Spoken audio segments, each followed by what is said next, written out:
Welcome to Secrets of the Stars, where we explore the ancient knowledge of astrology, decode your unique blueprint, and unveil how the wisdom of the sky contributes to your life. I'm your host, Abby Lutus, astrologer, mentor, and sky guide. It's time to embark on a cosmic adventure of self-discovery and understanding why you are the way you are. Let's dive in. Well, hello everyone and welcome back to Secrets of the Stars. I am so glad you are here for another episode. We are looking at the astrology of the week ahead. But before we jump in, I want to share with you what I've been up to this week. I have had a couple of days over on Rottnest Island. The weather wasn't particularly great over there. I'm going to say that it was raining, it was a little bit cold, but it was still great. We got to see the humpback whales. It's humpback whale migration season. I saw some dugite snakes, and always we see the beautiful, cute little quokkas. So that was really fun being over there. I've also been finishing up a house sit that I'm doing with a gorgeous, gorgeous dog. I am finishing up here today, so I'm getting in some podcasting before we finish up. But I've actually been super busy last week because I launched my course, Starlit. This is the second time we are running the course. It's the second live round, and I wanted to share a little bit about Starlit here with you before we jump into the episode. So if you've been feeling the pull to dive deeper into astrology or really unlock your potential, then you want to check out Starlit, Astrology for Self-Empowerment. It's my course and it's designed to help you not only understand your astrological chart, but to use it as a tool for real transformative change. So whether you're new to astrology or you have a little bit of experience, Starlit will guide you through decoding your chart, aligning with your higher self, and stepping into the life of purpose and clarity. So the doors are going to be closing soon. They're going to be closing at the end of this week, Sunday, the 27th, I believe. So if you're ready to take the next step on your journey, on your astrological journey, on your personal growth journey, now is the time to join. Come on over and head to the link in my show notes and you can enroll before it's too late.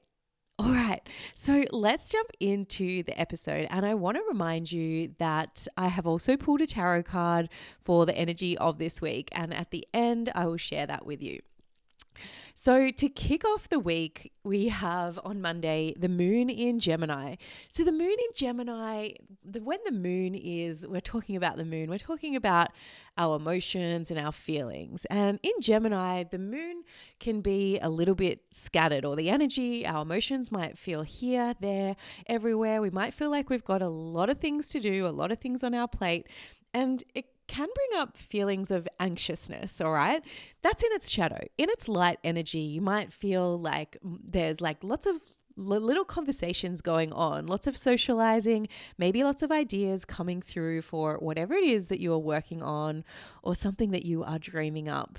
The moon makes a conjunction to Jupiter, so this just essentially expands everything that's going on. So the feelings might be stronger, the emotions might be more potent, and, you know, it can also bring in opportunities with this conjunction to Jupiter.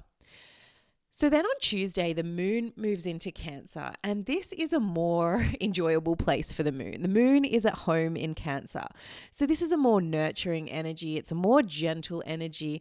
It may be more emotional, all right? We may just be more connected to our feelings, more connected to our emotions, which isn't necessarily a bad thing. You know, it could be a time where you're more sensitive to the crying or the tears coming on, but not necessarily. It really, really does depend on what you are going through in your situation. On Tuesday, Mercury also makes a trine to Saturn. And so from a place of really like love and pleasure, you'll find conversations might flow a little bit more easier today. You know, difficult conversations. The important thing is clearly communicating what is on your mind. And this could come about with a sense of lightness, where if it was a challenging conversation, otherwise it might feel a little bit tense. So this may be, this conversation, these conversations might be with older people, a father figure, a superior, or even a boss if there is an important conversation that you have to have with an authority figure. Tuesday is the day. So this is a time where you'll feel like you can apply discipline to your thinking and your mindset practices. So great time to nail down into that. Then on Wednesday, the sun makes a square to Pluto. So this could feel uncomfortable, and it might be where some shadow aspects of yourself arise. So we have the sun currently in Libra, seeking harmony and balance in areas of your life that are transforming, whilst Pluto, the god of the underworld, is holding strong when it comes to traditions and structure and the belief system. And it's at the very end of Capricorn here. So it's tying things off. It's finishing a chapter, closing a chapter. So, things might be coming up. It might be feeling a little bit tense, a little bit difficult. So be kind to yourself. Let the light in, let the love in, and lean towards the harmony side of things where the sun is currently working. Also on Wednesday, after the sun makes this square to Pluto, it moves into Scorpio season, into Scorpio season, but Scorpio season begins, all right? So, and the keyword that a lot of people use, and I like to use for Scorpio, is intense. But it's not just intense. I think Scorpio can have depth, it can have mystery, it can have passion, can have control. There are many, many words that we can use to describe Scorpio.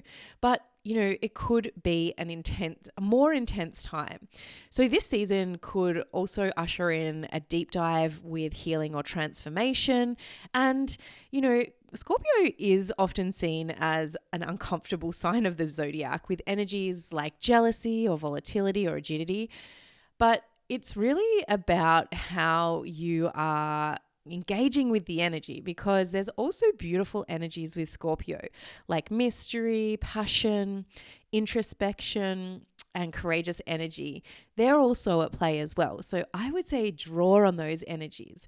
When the sun moves through Scorpio, we also see this time, and we know because Halloween is coming up and also the Days of the Dead, it's also a time where there's this thinning of the veil. And what that means, you might have heard of that before, but essentially it just means there is less energy frequency and we're able to connect with the other side, essentially the energies on the other side that are not here in the present physical reality. So it's no surprises that Halloween represents this time where we can connect with those spirits, and we see the costumes of ghosts and people, dead people, and all these types of things. But astrology also supports this energy too. Then on Thursday, the moon makes a conjunction to Mars. So this is about combining your inner feelings and emotions with your physical energy. This might be a really good time to start a new exercise regime, or if you're feeling a bit cranky or a bit frustrated, definitely be going out to move your body. The moon is also making an opposition to Pluto. So this could feel tense. It could be like a combative energy, and feelings from, what is happening with Pluto in its last few days or its last few weeks in Capricorn could be coming up. This closing of a chapter, this ending of an era. So just make sure with Mars making a conjunction to the moon there that you're moving your body. The moon also moves into Leo. So this is a little bit more lighthearted. It encourages us to dive into creativity, into play, into fun-loving energy, and really to own our worth and stand on our own stage. So that is a beautiful energy as we head into the end of the week. On Friday, Mars makes a sextile to Uranus. So this could be a period of increased energy, increased enthusiasm. You might feel motivated to try new things or take risks in order to make progress towards something that you want to accomplish. This is also a great time to explore creativity or unconventional solutions to an issue or a problem that you might be facing. You'll be more open to change and willing to take risks in order to make these positive changes in your life. And it could just simply be a day to explore new opportunities or start projects or take advantage of things that are coming your way. So that's a really nice energy for Friday. The thing is with this energy, you can't just sit back and let it happen. You want to have to take steps towards what it is that you want to do, or the solutions that you want to accomplish or resolve in your life. Saturday's a pretty quiet day, if I must say, but we do have a void of course moon that happens late on around 7:04 p.m., which is Australian Daylight Savings Time. So that would be 6:04 in the Australian Eastern Standard Time, and it would be 4:04 p.m. on Australian Western Standard Time. So the void of course moon just encourages us to kind of take a chill. You don't want to start any new projects or do anything that you might want a desired outcome. Don't start this in this time. The void of course moon only really goes through until the very early hours of Sunday. But just to note, if potentially maybe you were going on a date or you had an important event that was launching something on that Saturday night, the void of course moon just suggests that nothing will come of this situation. Then on Sunday, the moon moves into Virgo to finish off the week. And so this is going to be a little bit more of a energy of being in service to other people, an energy of potentially getting things done, getting organized, checking things off your list, and maybe even helping others with projects. And, Virgo energy can be a little bit pedantic, a little bit picky. So that's how we end off the week. And there you have it. I hope you've enjoyed this episode. I do have before we finish up, the tarot card for the week that I pulled is the Hermit. All right. So the Hermit, I'm not surprised this has come up, especially with my energy involved, because I definitely feeling this very much wind down towards the end of the year, and I'm in a very dark moon phase in my progressed moon. So this could also be reflecting my energy, but the Hermit is the energy for the week, and it suggests inner reflection or meditation, contemplation, even getting close with your intuition, taking time away from the hectic, busy life and just allowing yourself to be with yourself. It's a time to, engage in self-care, the type of self-care that really supports you, the work such as journaling or mindset work or healing or these types of things. There's a lot of inner wisdom to be gained when we work with the Hermit. So it's a time to connect in with self and really deepen that self-discovery and really allow our spirit to shine through. So shine the brightest light within you, within your heart, and see that for yourself. And, it might involve spending time alone, a little more time alone than normal. Alrighty, I hope you've enjoyed this episode, and if you're interested in joining Starlit, please head to the link in my show notes. If you'd like to book a reading, you can go to my website, abbylutis.com. And until next time, keep shining bright. Thank you for joining me on this cosmic journey of self-discovery. If you have enjoyed this episode, please leave a review and share it with someone who you think would love it. Keep exploring the secrets of the stars, and remember, the universe has woven a unique story just for you. Until next time, keep shining bright.